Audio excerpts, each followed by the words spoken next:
year was 2027.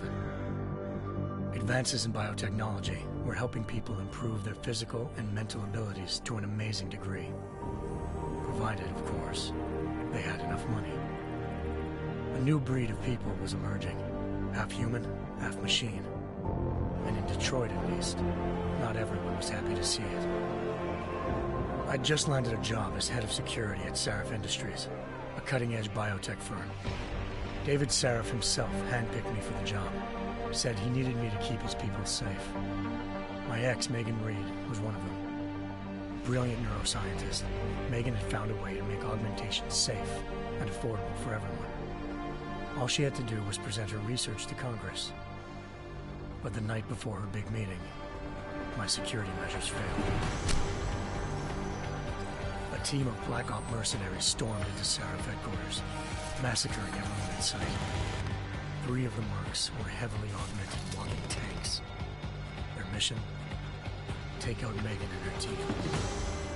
I tried to stop them, but their leader tossed me through a plate glass wall. Last thing I heard as his bullets slammed into my brain was Megan's dying scream. I should have died with her. Only I didn't. High-end military-grade enhancements saved my life. The best augmentation Sarif's money could buy. It took me half a year to get a feel for her. Should have taken longer. But 6 months into my recovery, Sarif Industries was attacked again. This time, by a radical group of pro-human purists. Violent, militant, and fanatically opposed to human augmentation. They claimed to be members of Humanity Front, a non-profit organization that wanted the UN to limit biotechnology research. The thugs broke into Sarif's factory and found machinists working overtime on a top-secret military augment called the Typhoon. Sarif sent me to retrieve it, and when I did, I found one of the so-called purists next to it, wired with cerebral implants, trying to download its classified specs. Obviously, something more was going on. The AUG killed himself before I could question him. Sarif ordered me to dig deeper, so with the help of Frank Pritchard, Sarif's head of cybersecurity, I did. Turns out a second hacker had been controlling the AUG's actions from somewhere off-site.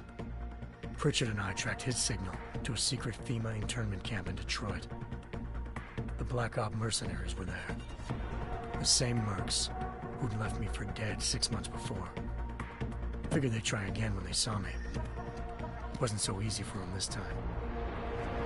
I took out the tank named Barrett, even got him to give me a new lead. A penthouse apartment in China. Of course, we both knew it would be a trap in the end.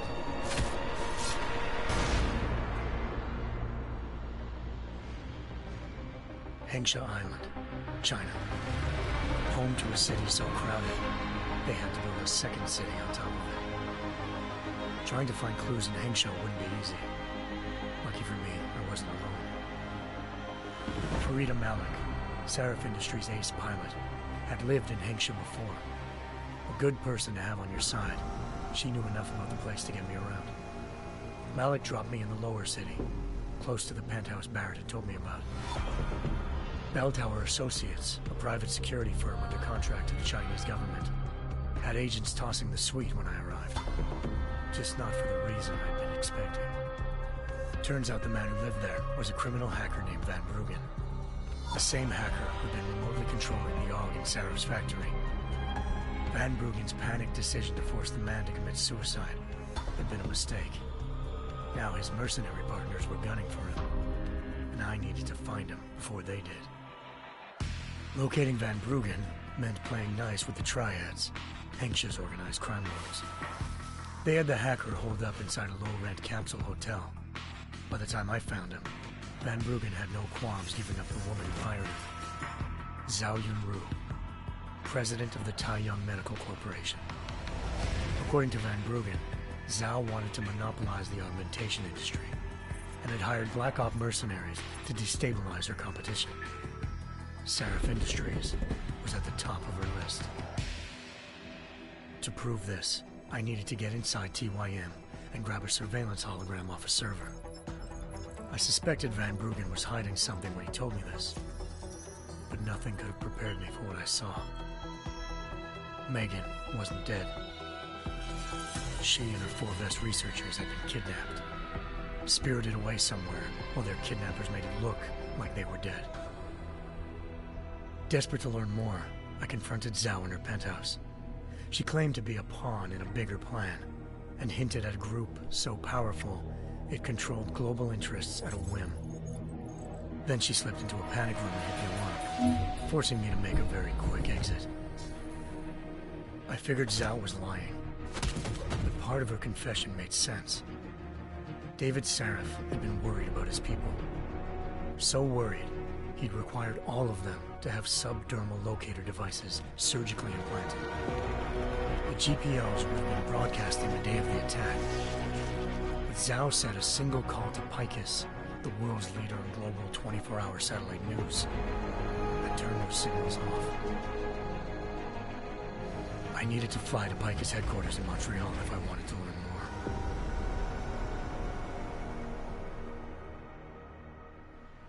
Eliza Cassan, Picus Communications' First Lady of News. Malik thought I was reaching when I told her Eliza was involved in this. The world's most famous news anchor, working with a mercenary hit squad. But when I confronted Cassan in her office, she freely admitted to jamming Detroit's satellites the night Megan's team had been taken. Said she's just been following her commands. I suspected she wanted to say more. But Black Op mercenaries showed up looking to shut us both down. And just like that, the Eliza I'd been talking to disappeared. The Mercs were led by an augmented killer I'd crossed paths with twice before. Fedorova, a woman who'd made silence her best friend. She waited for me to track Eliza's transmission to a secret server room underneath the Picus complex, then jumped me from behind. A deadly fight ensued. I made sure she never moved silently again. With Fedorova down, and no one left to keep Eliza quiet, she reappeared. Turns out Picus's First Lady of News wasn't a lady at all. She was a sophisticated AI program, engineered to monitor data streams and control what people believed. Eliza told me the Mercs had brought in a Humanity Front doctor named Isaiah Sandoval to remove the scientist's implanted tracking devices while Detroit's satellites were down. She also told me to speak to David Sarif if I wanted to learn more. By the time Malik and I got back to Detroit, tensions between normal and augmented citizens had reached a flashpoint. Riots were breaking out in several cities, and the UN was being urged to intervene. Sarif was trying hard to convince Hugh Darrow, the inventor-turned-philanthropist who'd once been a leading proponent of enhancement technologies, to help stop a possible regulatory vote. Sarif had a lot riding on Darrow. Megan's discovery would have given millions of people the chance to evolve beyond their normal human abilities, and at the same time catapulted Sarif Industries to the top of the Fortune 500.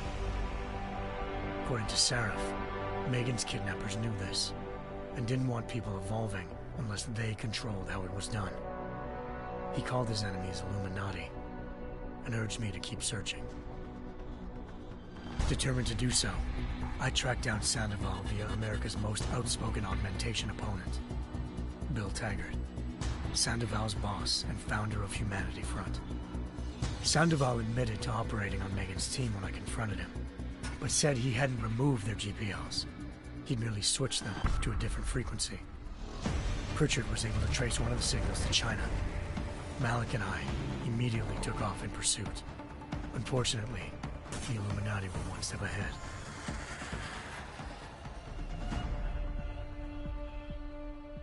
Ambushed. Shot out of the sky by Bell Tower Associates, seconds after entering Hengsha's airspace. Malik's piloting skills saved me. After a tense and bitter struggle, I escaped into Lower Hengsha. The tracking signal I was following led straight to the Triads, or more specifically, to the augmented arm of Tong Si-hung, leader of a gang of augmentation harvesters. Tong said they'd taken the arm off a corpse, which Bell Tower had left at their door, meaning at least one of Sarif's scientists was dead.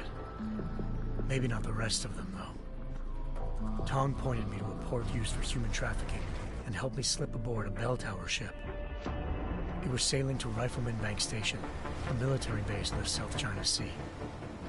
Bell Tower was holding kidnapped civilians as prisoners there, and using them to perfect the Hyron Project, a human-computer interface that left most of its test subjects dead. My search for Megan would have ended then, if not for a mysterious ally named Quinn. In exchange for my help exposing Bell Tower, he slipped me aboard a second ship headed to Singapore and an Illuminati-run biotech facility called Omega Ranch. 3 of Serif's scientists were there, forced by their captors to create a technology capable of remotely shutting down augmented abilities. Thanks to an emergency recall notice issued by the World Health Organization, millions of people all over the world already had the biochip installed. With the help of the scientists, I tracked Megan to a private section of the ranch. There, I ran into Yaron Namir, the walking tank who'd put a bullet in my brain the first time we met. He'd teamed up with Zhao and was hoping to catch me off guard. Their little ambush didn't work. I found Megan in a suite belonging to Hugh Darrow, the billionaire philanthropist who'd Sarif had called on for help. Darrow had convinced her to go along with the biochip plan by promising to sabotage the tech. As she was explaining this, Darrow appeared in a global broadcast, telling the world that augmentations would be the death of mankind. Then he activated the biochips to prove his point. All over the world, augmented people flew into a killing frenzy.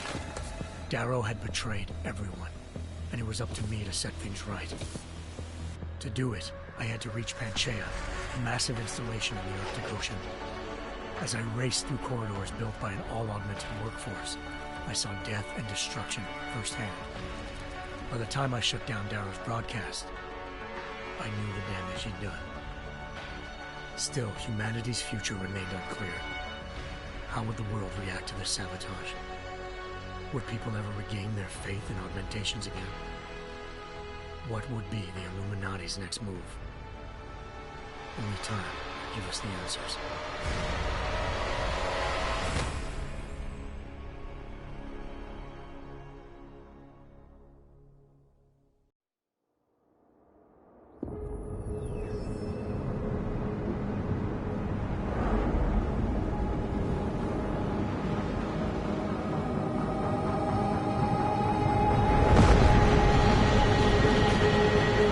I once thought I could save the world.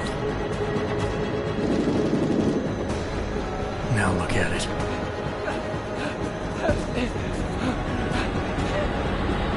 In yet another augmented terror attack, 251 passengers aboard Sister Airlines Flight 451 were killed when an augmented passenger broke into the plane's cockpit and ruthlessly butchered its flight crew.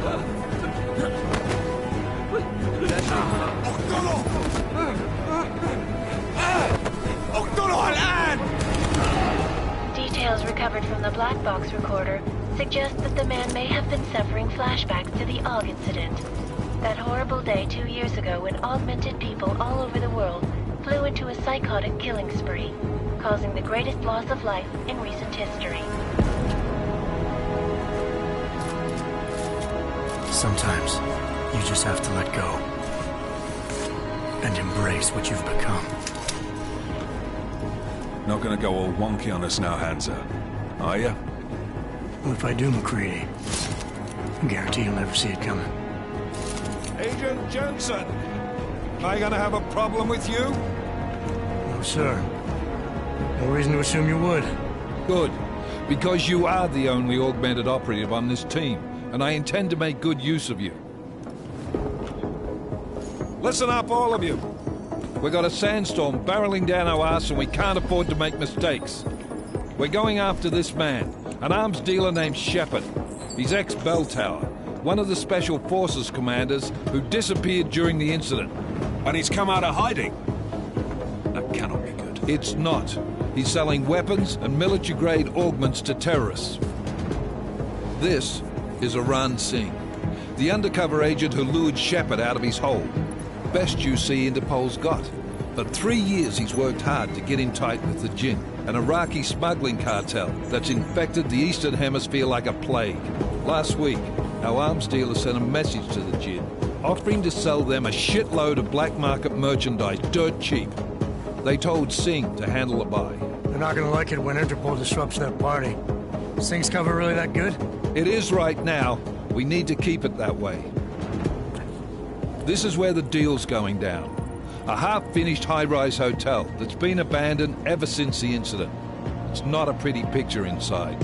Let me guess. Most of the laborers were augmented with heavy-duty industrial rigs. So when the incident hit, and they all went schizo, things got gruesome real fast. And no one, except for some homeless junkies, have been inside the place ever since.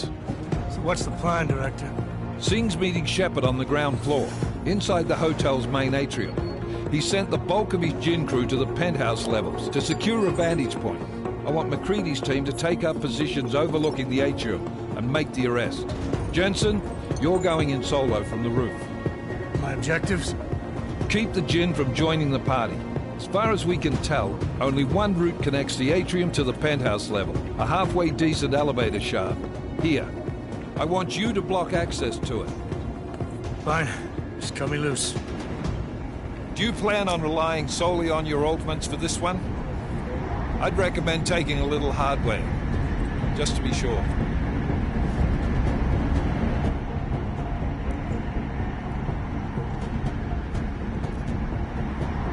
I'm not leaving my 6 exposed. Give me something lethal. Your call, but Singh's undercover in all this. So watch your fucking sights. What about range? There's lots of wide spaces and high ceilings in there, but a number of tight and constrained rooms too.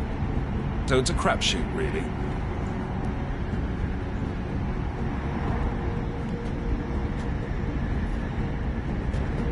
Well, I'm not looking to play dice with anyone in there.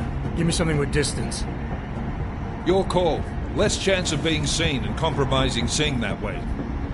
One last thing, Jensen. Singh said the Jinn are using some sort of portable Wi-Fi device to boost communications. He's got a better chance of maintaining cover if you disable it.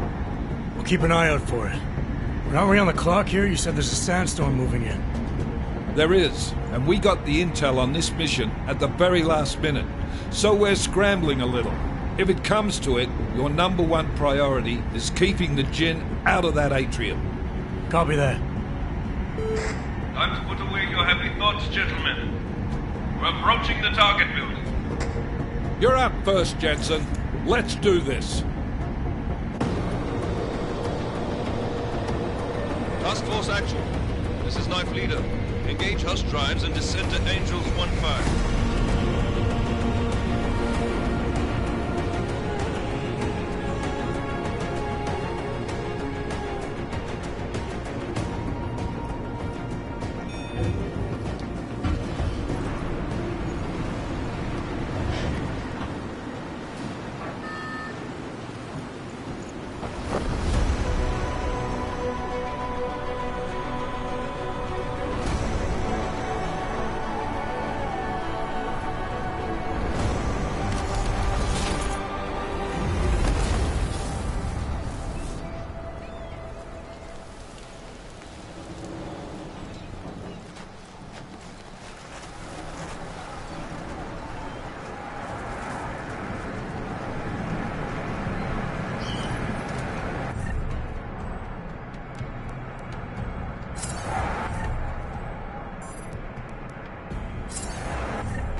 Team leader, this is Jensen.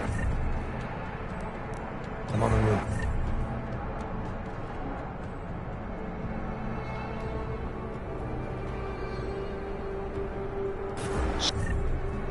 Solid copy.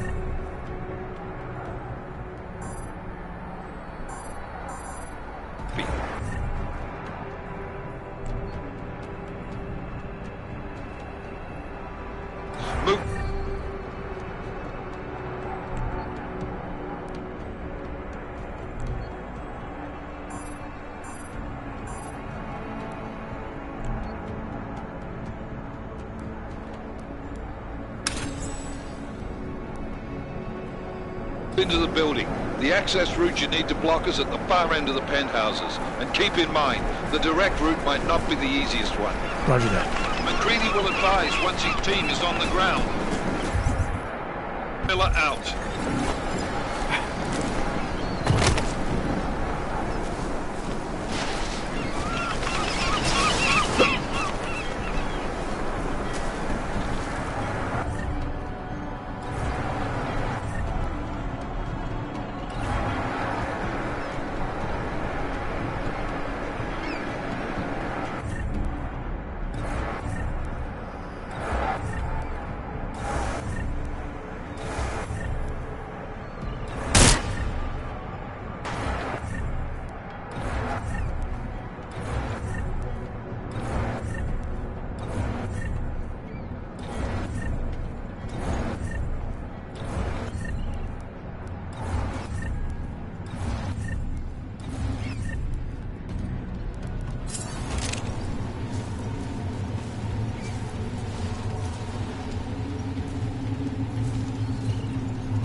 Jensen, we're moving through... Oh, fuck!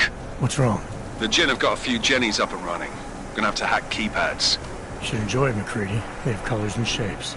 Just remember, red means bad. Fuck you.